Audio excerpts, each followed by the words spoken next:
passion for polo will be the highest on the world's highest polo ground. Chandur invites visitors to experience a traditional polo tournament between the teams of Chitral and Gilgit. The tournament is held on Chandur Pass, the highest polo ground in the world, at 3,700 meters above sea level. The first time a polo tournament took place on the Chandur Pass was in 1936. It is a place unique and exotic in itself, surrounded by some of the most spectacular.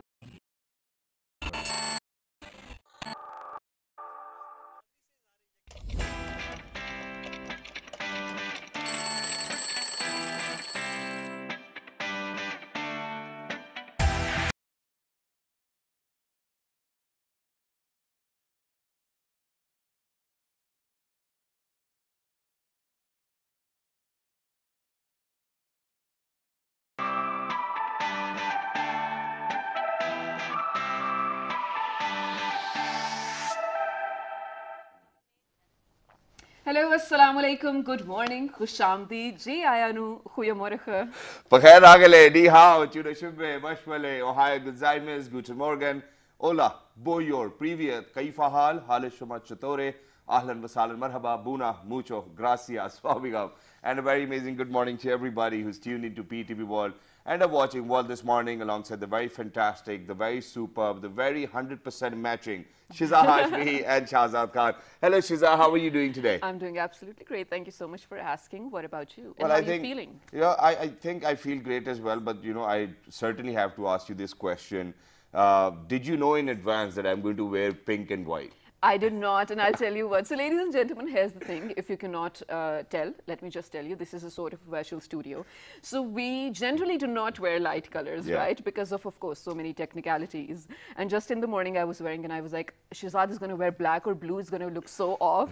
And then, well, coincidentally, we appeared wearing the same colors. That's exactly. how it is, but vibing. Yeah, but you know, I think I need to tell you something interesting. Even though I know that I wear black and blue quite a lot on the screen as well, but other than this dress, I had a grey suit which was ironed for me as well and was out there. I was like, okay, you know, I'm not wearing a suit. It's getting hot, a little hotter. But yes, other than that, as soon as I stepped into the makeup room and I saw her wearing white and pink, and I was like shocked. I was like, did you know it was? And she was like, no, man, I didn't. But other than that, ladies and gentlemen, we definitely hope and pray that everybody who's out there watching us in 46 different countries are absolutely fine. They're looking after themselves and that they're looking after the loved ones as well. And they're safe as well, Shahzad. And you know, when I say safe, it's not only from the virus itself. Well, I hope you all are, because we all are here to sort of, you know, enlighten you about whatever is going on as well, and then pray for you too. But there are a lot of people, unfortunately, there's a certain segment of the society as well, which has to go through a lot of trouble, a lot of pain, violence, abuse, and especially when the lockdown is going on. Shahzad, imagine a curfew where, of course, you're not allowed to officially go outside. And because you're in your home 24/7, you cannot share what is happening with you to your mom, dad, to your siblings, to your friends or anyone. And thus that creates even bigger room for the violators to actually, you know, perpetrate more violence among them as well. Exactly. Ladies and gentlemen, I'm actually talking about domestic abuse too. Just yesterday on Twitter, I came across a story of a girl I'm not going to name right now. So she was writing about how the husband and the father-in-law combined were beating her up, Shahzad, to the point... The husband and father-in-law? Together, yes. To the point that she, like, literally didn't have a piece of cloth on her body and she was bleeding to death. And they left her there to die.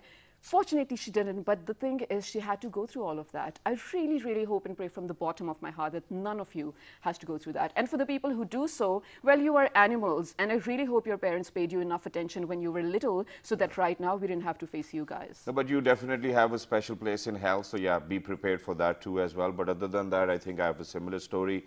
But ladies and gentlemen, as soon as we got back after the quarantine, and when I was on the show as well, I think that me and Shiza always made a point that due to this lockdown, due to everybody being in quarantine, I think that for all of women who have actually been going through domestic violence, and not just women, let me add on over here, that there are a lot of men as well who go through a lot of violence from their wives too as well, and they still cannot help it. But yeah, for both of the genders, you know, if you're doing it otherwise to other genders as well, I think that this is totally wrong. I have a similar story where a woman, obviously a daughter-in-law was actually beaten by a mother-in-law too as well, but eventually She stood up, she made sure that she's going to beat the mother-in-law and drag her out of the house. And I think that this was such a strong message that her mother-in-law is actually not going to do it again. And the best part was that the husband was very supportive of the wife, and he told the wife that, okay, you know, since she started it in the first place, it's not your fault as well. But ladies and gentlemen, please make sure to look after, even in your neighborhoods. You know, you kind of at times do hear the screams as well, but we really do not put our heed to that as well. So please make sure to do that. And Shazad, you know, my question actually to you is, there are, like you rightly said, well, in Pakistan, especially if you're living in a housing society or something, you do come across, you know, noises or sounds of people fighting. So if the person did not report themselves the violence or abuse, and if you hear that regularly, are you in the position to report it? Well, yeah, you are obviously in the position to kind of complain, or you know, just call somebody for help as well, so that they do interject. But Shiza, unfortunately, I think that over here, you know, what the police does is that they actually give the husband and the wife the opportunity to kind of settle it down in between themselves as well, and no cases or no FIRs being lodged. As far as it is settled, as far as, you know, that they both agreed upon whatever the issue was and it's resolved, it does not really matter. But yes, obviously you can register a complaint and it will be responded by the department too as well. But now very quickly, ladies and gentlemen, recently we have seen that after the COVID-19 lockdown, eventually things are slowly and gradually started to open up. You know, barbers are opening up as well, tailors are opening up, the smaller industries are opening up. But obviously they do have some SOPs in place. We want to discuss about that. We want to discuss the impact, first of all, of the industry being locked down, how it might have impacted the economy of the country, and not just that. Since we miss out on a larger chunk of SMEs, and I think that SMEs are basically the driving force of the economy as well. Right. So that is what we are talking about, ladies and gentlemen, because to be honest, me being a layman, and Shazad, you as well, we have so many queries in terms of, you know, of course, we know that exports are so much compromised lately as well, but what is the future of all the industries as well, especially textile, the food industry, the one that is already working ever since the lockdown even started. So what is the future of that? Where is this leading to? And when we, inshallah, do come out of the quarantine as well, what is the picture that we will be portrayed, you know, that will be portrayed in front of us in terms of, well, the employers being still there and the industries opening at the same rate as they were before quarantine? Exactly. Thank you very much for mentioning about the industry. So, ladies and gentlemen, just to give you a preview of the kind of situation Pakistan already had at his hand, is that, you know, even the textile industry is in shambles. You know, there are a lot of industries which are in shambles, and since we are not, our economy is not so strong, so a lot of industries were actually struggling. And, you know, there was a phase, you know, prior to the previous two governments, I think there was a phase when people actually started going to Bangladesh and Sri Lanka, and they moved their industries over there as well. So that was quite lost. But yes, now, since we are going to be recovering from COVID-19 and the industry is yet to open, inshallah, what kind of SOPs need to be in place is the kind of discussion we are going to have. And we have a very wonderful guest over here, a very apt guest who was actually in Aptabad yesterday with somebody very important, but he already took out time and he made sure that he's going to be in the studios with us to talk about the reopening of the industry and the SOPs we have in place. Ladies and gentlemen, we are very lucky that we've actually been joined by somebody who's always been at the front line, always making sure that Pakistan is moving towards prosperity and success as well. Ladies and gentlemen, he's an engineer by profession. He's a retired armed officer as well. Ladies and gentlemen, please welcome Mr. Mahmood Khan, and he's been conferred upon with Tamga Imtiaz as well. Sir, it's Sitara Imtiaz for Sitara Imtiaz, yes. Thank you very much for joining us. It's wonderful to have you. And how are you in the first place? Thank you very much, Shazad and Ms. Shiza both. I am perfectly doing well and very pleased to join you this morning. Yeah. It's our pleasure, sir, because there are just so many questions that we need to ask. Right. Exactly. So, sir, to get started with, obviously, first of all, we would love to know, how do you think that our economy has been affected with the lockdown and the industries being shutting down as well? And then we will gradually come towards the reopening of the industries.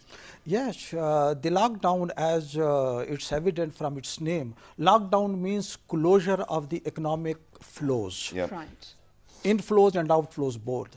So the connotation is that once everything is locked down, definitely it affects the economy. Yeah. This is one. Yeah. Now, to what degree and to what extent it has caused these impacts, then it will be discussed in the subsequent discussions, inshallah, once we progress. However, presently the PTI government, particularly the Prime Minister, has told a very right and correct line that he has established a very clear state of equilibrium between the lockdown and the operation of the industries. Exactly. There is a good, because he is aware of the miseries of the poor people, Exactly. those who are under hardships, very difficult for them to earn their livelihoods, to arrange their sustenance through supplies and the items, commodities. She is aware of that. Right. So that I would appreciate those steps. Okay. All right. So one more question I have to begin with, of course, this has to be in the beginning too. Pakistan's economy, well, experts say and analysts say as well, Pakistan's economy is projected to face a loss of up to 4.64% of the GDP because of the trade that is so slowed down lately as well. Is that going to happen? And if, God forbid, that does happen, I mean, what is the state of our trade and exports then? Right. I'm not an economist, and I may not be able to give you a very valid and compatible reply. All right. However, with the industrial growth, right, starting from the small, medium enterprises, which are directly related to the microeconomy of the country. Yeah. And then gradually you come up the ladder, then the other industries come into play, like the industries, to say in a simple words, the strength of which varies from 500 to 1,000 laborers. Right. You see, sir? Okay. So Okay. that is the overall spectrum. So once these work in a complete bloom and they are functional around the clock, so definitely your exports are supported and the orders are met in time. Okay. So there are no fluctuation, there are no delays, and the economy also gets boost. Okay. But when you put something, any part of it, under suspended animation because of any reason, Right. like presently we are under this coronavirus, we have put so many things under suspension, suspended animation, definitely the economy is affected, but hopefully with the efforts of the Prime Minister and its team, there are think tanks, economists and the financial experts, they are available, and I am sure, and apparently it is visible also, that they are striking a balance. Exactly. Right. Thank you very much for mentioning that as well. And ladies and gentlemen, it's not just us. I think that the entire world is boasting about and actually letting people and the rest of the world know that Pakistan is actually, the SOPs Pakistan has adopted within these times of pandemic have actually been recognized internationally, and there are other countries who are following the path of Imran Khan as well, which is wonderful. But now, sir, eventually we are seeing that, you know, the small industries are opening up with certain SOPs in place, lesser people to be there as well. So obviously it's going to be a transition from lockdown to opening up everything as well. How do you think that the government needs to be careful within these period of transition, and how do you think it should work?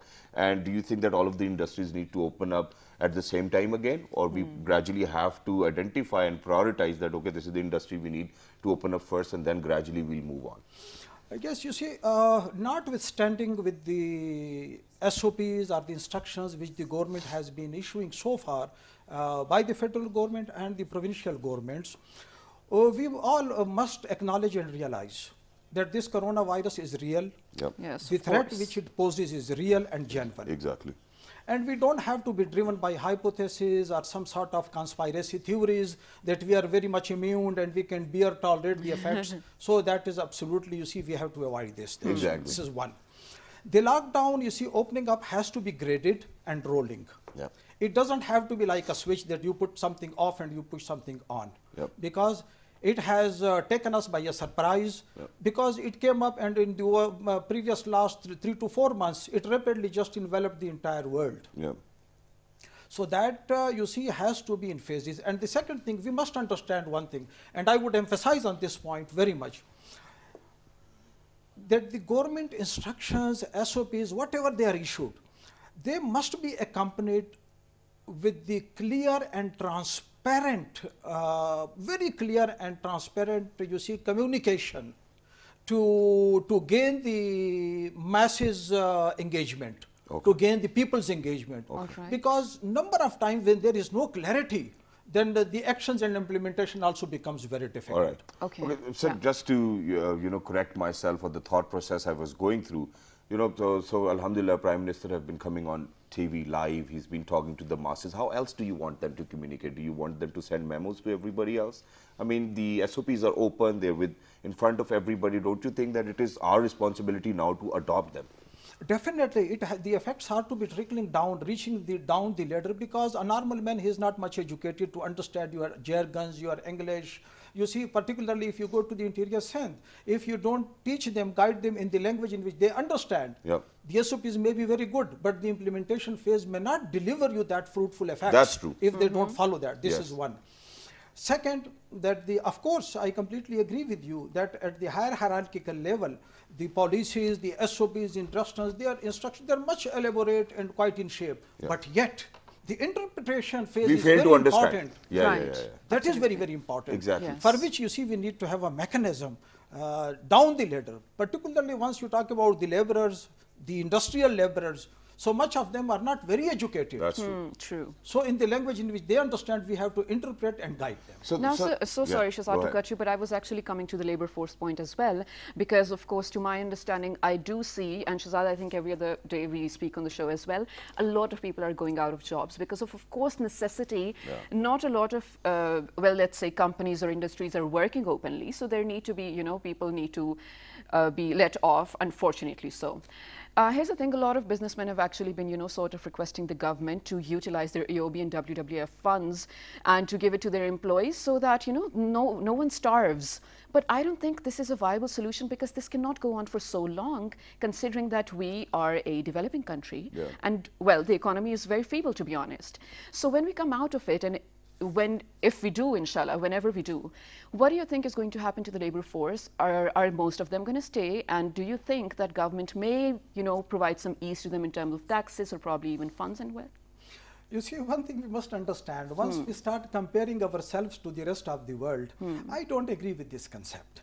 You see, our dynamics and our traditions, customs, way of life, way of styles, and completely different from rest of the world. We have to understand that. Number one. Number two, generally the people you see start comparing and giving examples of China, they did this, they did this, they did this. Okay, it's all right just for the education purposes, but you 100% can't replicate it. Of course. Because you don't have that level, you see, to absorb those things. And gradually, of course, we have a gap of maybe 100 to 50 years with those countries. We would definitely come up to that, but we have to realize that this is one. You see, when the government should decide. But don't you think, sir, it is harder for us to realize because we are all part of this planet? You see, you have a wonderful people in this Pakistan. Thank you, sir. They are very quick brains and you find enormous number of willing hands. You see, you just need to find and locate them. There is no scarcity, there is no deficit, there is no shortage. But sir, we do not have any procedures in place now, so we lose up on all of that hard work which people are putting in. It's only the problem about the transition. The SOPs are there, the instructions are there. You see, you would be amazed to listen. You see, the KP government has issued a number of instructions, SOP, how you see the rules of business should be in the society under this particular scenario. The Punjab government, a very elaborated SOPs they have issued, like Sindh government. But now, these need to be trickled down the ladder to a laborer of a factory. So the role in between the people, that becomes very conspicuous and important. You see, when the government should decide, just quickly I will just touch upon, when the government should 100%, government generally lot has been talked about it at various forums around the world, in Pakistan, different institutions, research departments, through seminars. Generally the government should see four things. Number one, that there is a decline in the number of coronavirus patients in the 14 days. This is one. Decline in the total number. This is one. They must realize that there is enough testing and diagnostic facilities available to test a positive corona or symptomatic patient. That's true, but we do not have that capacity. Number three. No, these are there. These are just, I'm just touching upon the sequences. People are doing it, but in a haphazard manner. Third, they should realize that there are enough PPEs, personal protecting equipment. And fourth is that there is a capacity of contact tracing. If there is a person and identified and then we don't have a capacity to trace who contacted this individual at one time and where. So these are the four things. Once the government is satisfied with this, and of course the government is working in this direction. Once the government is satisfied with it, then they should think about how to phase out the transition out of this lockdown position. And we definitely want to discuss other factors as well. But sir, very quickly, I think that we've left out the concern for ventilators as well. Recently, the number has risen. You know, it's gone more than, we've got more than 10,000 cases, and that too when we are not testing, and testing within the provinces is on daily basis 1,000 tests, ladies and gentlemen, and we certainly cannot identify the group or the number of people within that group as well who are actually being affected, I think that it's going to be a longer war and want people to be careful.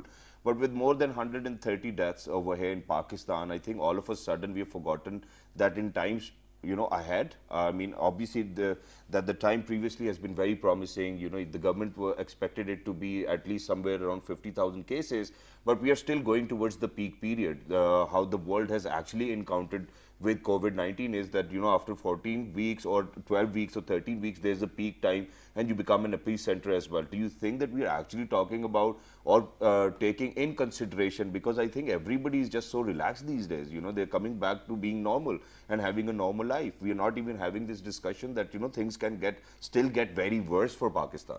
You see, this is what I said in the beginning. You see, this type of a disease, its effects, because it's for the first time and everyone is unaware of it. Exactly. So any anticipation about its effects, any calculations, those would all be hypothetically calculations and not reality, because you don't have reliable, validated data available to you. This is one we have to understand. Now, estimating the death ratio, you see, again, that is, to me, it's incorrect. Why should I, you see, calculate and borrow somebody else's figures and statistics, and basing on that, I should start calculating? Wherever, when the data is not available to me, particularly, because this is for the first time, people are collecting the data, they are sifting the data, and probably it will take around 20 to 24 months. Well, with the parallel events, they come up with the vaccine or other medications, the real causes would be known also. Exactly. That how did this virus, you see, come in, and how did it, you see, so quickly spread it all over the world at time. But at this stage, of course, we should, to the people particularly, we should create awareness to the best possible level, number one, and we should explain to them the severity. That it's not only the visor, it's lethal, it's fatal. Exactly. You see, Yes, but absolutely. you see, calculating the death ratio, again, it may not be very realistic. You see, somebody calculated 50,000, God forbid, God forbid. I would say even a single life should not be, you see, thought about it, that, that we would lose it. Exactly. Because it has got drastic effects on the mourners or the people who loses a particular life, you see, this one. Second, once we correlate it to the industrial life, you see, there are certain factors which must be looked into it. And of course, the people are looking into it. Number one is the contact intensity. Okay. Contact intensity means that with the, what distance the people are maintaining amongst themselves and what is the duration of that contact. Yeah. That is the contact intensity. Yeah. Number two, just quickly, just two more points. Number two, when we say the number of contacts, that how many people are there at one particular time, at particular space, and in particular shape or pattern. Right. There's two. Number three is the degree of rectification, modifications, which we can change our activities, modify our activities, to maintain that physical distance of 6 feet, whatever which is called so far. You see, it may be 6 feet, it may be 8 feet, whatever is conducive, whatever is affordable, whatever is easily doable, attainable. yes. Attainable, you see. These three, and fourth is the type of industries, which is very, very important. And I would like to emphasize on this point again. Yeah.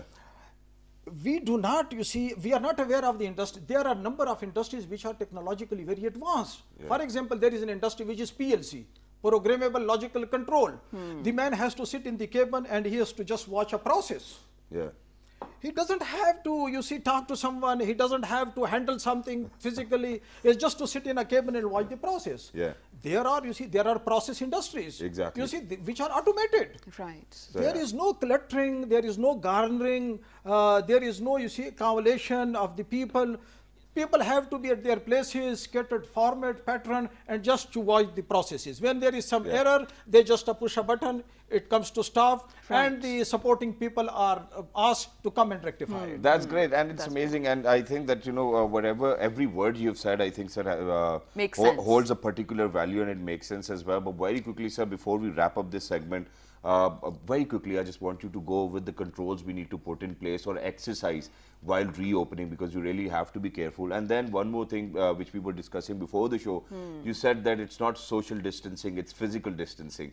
So very quickly, if you can please shed some light on it. Social distancing is a terminology probably introduced by countries which we consider them that they are much advanced. They are advanced, but we can't label them or, you see, grant them a certificate that they are advanced in thinking and vision also. Okay, you see? Very nice. I like it. You see, this is a physical distancing, Yes. because physically we have to maintain this distance. Right. And social distancing is particularly related to the socialization concept.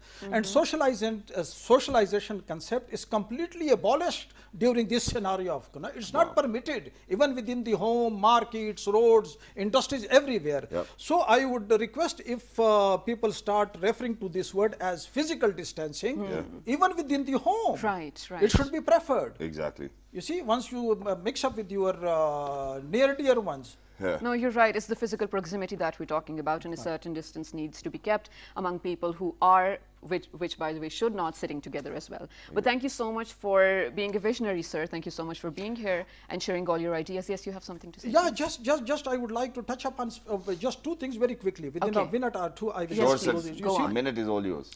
I would just request the industrialists or the employers that these are hard times and we must take care of our laborers because they are our assets. Yep. Absolutely. You see, if they are there, the Pakistan will blossom, will prosper. Yes. Exactly. If they are not there, God forbid, then Pakistan itself probably will lag behind in much aspects and areas. Exactly. So one, they should be very simple. They should see what steps they require pre-mustering in. Mustering in is a phenomena that how the workers, laborers, they are allowed into the factories. That is mustering. Before mustering in, they should say how they should be collected, put into the buses, the transport. They should preferably use motorcycles, those small scooties, whatever, but wherever they can have a space between two individuals. Maybe bicycles, maybe by foot. Yeah. And if they want to utilize buses, then the distance should be, you see, 1/4 capacity of the bus be utilized. Exactly. Generally say 1/3, 25%, but I say 1/4. This is one. Then during mustering in, checking the temperature, you see, and these basic steps during mustering ins, you see, and then on the work. Very basic things, but they should be with the masks, the controls, they should realize non-medical mask, it's not necessary, the surgical, non-medical mask, then they should have engineering controls, establish physical barriers, then the administrative control, utilize the technology for communication. You see, these are type of very simple steps which the employer should take, and I hope that we will get over with this inshallah. Exactly. Crisis. Thank you very much, sir, for being with us. It was wonderful to have you. And ladies and gentlemen, these are the controls we need to adapt or probably put in place as well. And it was coming from somebody, ladies and gentlemen, who was actually there to design the NACTA ordinance as well in 2013. Not just that, he was one of those people as well who actually gave us the jammers we see on the airports as well. He was one of those people who actually was involved directly in the designing of the Al-Zarar tank as well. He's given quite a lot to the country. He's been conferred upon with Tara Imtiaz as well. Ladies and gentlemen, I think we really need to look and hear very closely as well for all the provincial governments and the federal governments. This was our take on how to actually regain control while reopening the industry. Absolutely. Right now, ladies and gentlemen, we headed out to a short break, but for all of you who are having trouble with, well, let's say cosmetic issues or even beauty issues, but are done with using chemicals, we have something very natural for you as well. Stay tuned to find out. And not just that, ladies and gentlemen, the best part is that, you know, if you do not get any solution for your problem, you do it, you delve yourself into it, and you do it yourself, and you pull it off. There's the happiness always a is very solution. different. So, ladies and gentlemen, we'll definitely talk about that. Good morning. We're going for a short break.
Welcome back to World This Morning, ladies and gentlemen, with Shahzad Khan and Shiza Hashmi, where, as usual, we are here to inform you and enlighten you even more. So very quickly, because we're left with a little time, in this segment, we are going to be talking about and discovering the world of Ayurvedic and what that means and the, well, importance and benefits it has. Right now, in my hand, I have a hand sanitizer with vitamin E, 65% alcohol, that this amazing lady made herself. And the product is up for sale as well. The only point of saying is this, because this is all chemical free, all sort of, well, organic as well. Ayurvedic. Ayurvedic is the right word. Let's dig deeper into the conversation. Shahzad. So without any further ado, ladies and gentlemen, we're very lucky that we've actually been joined by a certified aromatherapist and Ayurvedic expert. She's none other than Ms. Salma Asim. Hello, assalamu alaikum, good morning, how are you? Walaikum salam, alhamdulillah. Thank you so much for inviting me. Thank you very much for joining us. And you know, we heard a very inspirational story that your daughter was actually born with a condition where she didn't have hair on her hair, eyebrows and whatever, and you looked and seeked for every treatment which was possible, and eventually you yourself dived into Ayurvedic and made sure that you find a cure and a treatment for your daughter. And I'm looking forward to that treatment as well myself. But very quickly, how did that happen? Actually, I was working as a hair aesthetics and beauty therapist in one of the most renowned salons of Pakistan. Something happened 9 years ago that I have to leave my job at the peak of my career. My daughter was born. Alhamdulillah, I was blessed with a baby, a girl, after 3 boys. And but the problem was she was a premature baby. She was only 1.9 pounds, and she was in incubator for more than 25 days in the hospital. Initially, we were very, okay with that, because Alhamdulillah, her organs were complete. She was a normal baby. And you was a happy mother? Exactly. I started getting worried because after even 3 months, she was gaining weight. She was getting healthier.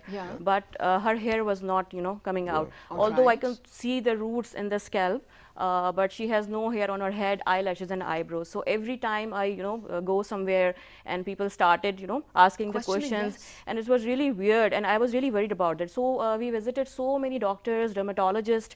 The last comment which I got from a dermatologist, she said it's okay if she has no hair. Science ne bahut taraqi ki hai, to you can get laser treatments or chemical peels and all sort of things. So what kind of treatment did you come up with? Since we're very short on time, so I just want people to know. Actually, I researched for some natural healing things on net, and there I came to know about Ayurveda, because I applied all the desi totkas. I was working as a hair aesthetics, so it didn't work for it. So I took a professional training in Ayurveda, and I applied that Ayurvedic hair therapy on my daughter actually. After 3 months, she started getting hairs on her scalp, lashes and eyebrows. So people who were actually taunting and passing weird comments, they were actually coming to me asking for the treatment. Can you please give this therapy to us? So I started thinking, why not? I have left the job actually. So I thought, why not start, healing people? So I started Pure Ayurveda. So that's the story behind Pure Ayurveda. That's brilliant, and you're doing an amazing job as well. But very quickly, Ms. Salma, to help us understand better, what is the difference between Ayurveda and homeopathy, or is it something like along the lines of desi totke and everything? This is not actually desi totka, because I have seen a lot of products launching these days. There is a boom in the market for whitening hair oils and everything, but it's not. I have not done, it's not like a Google searched university, I have taken a professional training actually. There is a research work of more than 2.5 years. Actually, aromatherapy, as you can see the diffuser over here. I get a lot of queries on daily basis regarding stress, because I give products after proper consultation. The basic reason, like more than 65% of women these days are suffering with stress, panic attacks. They are taking actually sleeping pills to relax their mind and body. Which is why I'm actually going to ask you, because I never knew the meaning of aromatherapy as well. Whenever you go to a 5-star or a 7-star hotel, over on the soaps, it's written aromatherapy. And I never got, I was like, how can a soap be like aromatherapeutic? So what is aromatherapy and how does it help us? With the aroma of the oils, because we have used so it's the scent. This is not actually scent. You can't say it's perfume or scent. Aroma. It's the aroma of essential oils. Essential oil is very concentrated. Like aroma is fragrance. You can say fragrance. See, if you are using 1 lavender flower or 1 rose oil, and you are using essential oil, in this essential oil it is 20 ml approx. It has hundreds of lavender oils. How much does it cost? Actually, this is 1250 rupees, but 20 ml. 20 ml because it's very expensive. It is, yes. It is not just essence or perfume. And how does it help people?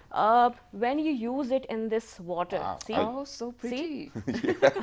It looks more amazing. You can use it as a light lamp as well, and it's like 1 hour, 3 hours, 6 hours you can run it. Okay, and when you take the aroma of this, we put the drops in it, 4 drops or 6 drops. It's up to you. It's up to your nose. You like moderate, mild, or strong. I like oud. It's strong. Yeah. So actually, you take the aroma of the oils and the molecules of the oils. Yes, please go on. Yeah, just penetrates in your body. The molecules penetrates in your body within 11 seconds. Actually, within 20 minutes, it is present in the whole of your bloodstream, in your whole body. Wow. It relaxes your mind. It nice.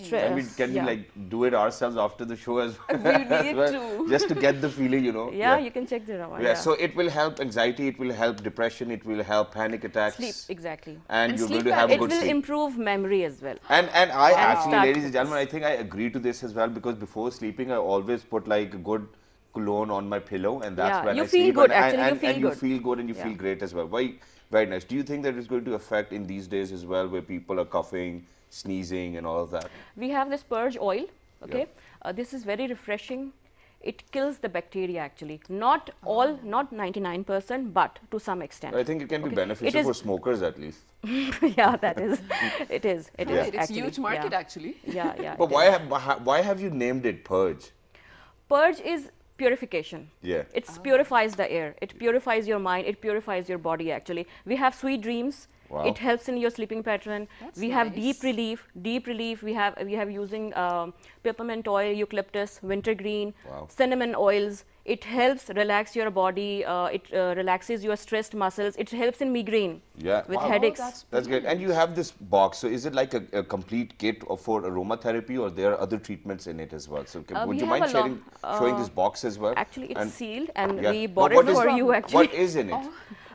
Actually, we have a wide range. The foundation product is Ayurvedic hair therapy, as I discussed earlier, because of my daughter. We have Ayurvedic hair oil, we have shampoos, we have regrowth serum for bald patches, hair thinning, hair fall, dandruff. And it works. And it works, alhamdulillah. With it's tried and tested. With everybody. Yeah. Are you sure? Actually, results may vary from person to person, but results can be seen with continuous use, at least minimum 3 months. That's what we recommend. And how much do you think a shampoo bottle is going to last for? It depends how frequently you wash your hair. It depends. Obviously, you take shower every day. Not all the people do that. What would you recommend? I mean, how many times do you think we have to shampoo with this Ayurvedic shampoo? Shampoo is good to do on alternate days, not daily. Okay. Number one. And this bottle will last me for like 30 days? Around 1.5 months. I'm sorry that I'm being literally a Pakistani right now, but I think that these are the questions people would love to know. I get this type of queries on daily basis, trust me. That's the sole reason. This is the hair oil. Just while we're sitting here, I got a question actually where you said that you, with your Ayurvedic expertise, you can treat migraine patients as well. How does that work, and should people consult you for that too? And is it like an oil massage? We give proper consultation before giving the products. That's our expertise, because I don't want to give anything. If, like for example, we have complete Ayurvedic skin glow therapy as well. If you have an acne prone skin, if you have open pores, you can't use products for dry skin. See, people go to the stores and they see fancy packings, they see the marketing, 3 mahine mein lambe baal, gori gori. This is not we are doing. This is chemical free products actually. Exactly. And very quickly, just on a lighter note, do you think Asim Saab uses the same products as well? My husband is using, actually whole of our family are using. Even and do you think it's having an impact on him too as well? Ladies and gentlemen, her husband, I believe, is in the studio as well. But I just wanted to ask, because she's talking about glowing skin and whatnot, and I look at her husband, I'm like, okay, whether all of this is working out or not. So does all of this work out? Yes, inshallah, it will work. Actually, you know what, when I give consultation to people, they are always complaining, we don't have time, I can't use the oil. On weekends, I have a lot of house chores to do, and on daily basis I'm doing. So this is the right time. I mean, you are at home, bajaye you get panic, or you get tensed, or you get stressed, and you're fighting between. Enjoy this family time, use aromatherapy, get relaxed, get medication, good diet, and inshallah you will see the And good it's That's results. brilliant. Yeah. But Salma, very quickly towards the end of the show, I want you to give out if you have any page or somewhere of a website where people can actually Yes, I contact have you. a page with the name of Pure Ayurveda, Yeah, and we and have that's great. But website you as have well. to do us one favor, and Yeah. that favor is that for everybody who's actually going to call you with reference to the World This Morning show, Okay. you're going to give them at least some discount. What discount Okay. will you give them? 5%. 10%, whatever. Okay, we are offering 10%. Oh, Yeah, for all those people who are nice. actually going to call them and mention that, you know, that you've actually seen the entire episode where we were talking about Ayurvedic treatments, which she brought. Ladies and gentlemen, you're actually going to get 10% discounts, which is great. But now, very quickly, before you can obviously say the address again as well. But for kids who were actually born with bald patches and skin problems by birth, do you think that there's a solution to that as well? And also men tend to lose their hairline or, you know, Actually, I you know, don't know, when recede. I applied this therapy to my daughter, and when I was actually planning to launch the product, Yeah. it was in my mind that whether it will work for elders as well, or with the people, you know, with stress or some medical issues or anything else. So I gave all the samples to different people, different age groups, people suffering with different diseases, and it's tried and tested. After getting good feedback, then I launched. So actually, it's tried and tested and effective. Oh, wow. So That's it's great, brilliant. ladies and gentlemen. I think that obviously we cannot recommend it the same way, but since she's applied all of it onto her daughter in the first place, and you know she's a happy mother now. Because ladies and gentlemen, obviously parents, they want to give their kid whatever they have within their own capacity. She's done that, and I think that I would love to congratulate you in the first yeah, place. of course. That when So you didn't find any, when you were not able to find any solution, you jumped into it yourself as well. And you figured it out, and you're finally here, alhamdulillah, with running your own small business. And we definitely want to wish you best of luck for all your future endeavors. Now share your website where people can order it online. Okay, I have a page by the name of Pure Ayurveda, and we have a website as well, www.pureayurveda.pk. Okay. And we are, alhamdulillah, launching Ramzan kits as well, in which we will be giving free surgical mask, free gloves, Oh, free, nice. you know, pocket size hand sanitizers and hand washes. Because I have like made this it. product within 15 days.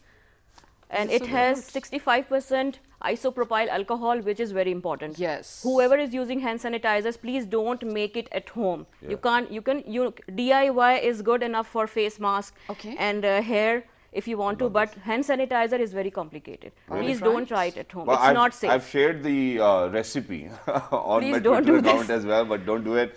The packaging, like, ladies and gentlemen, looks wonderful. It's Since so I'm a cute. marketeer myself and I've done my majors in marketing, I think it's a very sellable product. The Yeah. quality actually speaks for itself as well. And I think that we're just according the international standards over here, which makes me congratulate you that it definitely takes a lot of vision. It definitely takes a lot of preparation to get to where you are Actually, now. we import all the bases, all the herbs, essential oils, and packaging as well. Yeah. And that's great. So, ladies and gentlemen, well, if you're looking for a solution for a problem which you might not have found, I think that it Well, is worth Salma trying. is your answer. Yeah, it's worth trying as well. So thank you very much for being with us. Thank you It was so lovely to have you. Just very quickly, for all of those people having backbone problems, do you think that this Ayurvedic treatment can actually help them? Backbone problem is due to a lot of reasons, but yes, with pain we can. Some oil massages and Yes, something. we have Ayurvedic muscular pain relief oil, and we have Ayurvedic joint pain relief oil. I You like. don't need to take any medication, any painkillers, And because does it painkillers smell can bad or spoil. does it smell very nice?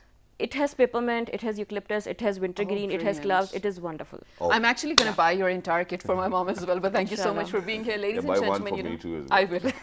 Shahzad and I are actually so inspired by this entire story. I mean, Looks imagine fabulous. a situation is thrown at you in the life as well, and rather than crying about it or whining about it, you actually come out of it stronger, and your child inspires you to start your own business as well. Yeah. That is brilliant. This was so inspiring. Thank you so much for sharing that with us. And if you have any such inspiring story of yourself or probably your friends or neighbors, write to us to share with us on our Facebook page with the name of World This Morning. on Twitter, World This Morning without a G. Daily Motion, On World This Morning. YouTube. It's PTV World, and you have to look for the program name. And before I say that the time of when the episode is going to be repeat, there's just one simple thing, ladies and gentlemen, that is that every morning when I see that it's Shiza's husband who's actually waking up in the morning, coming to drop her.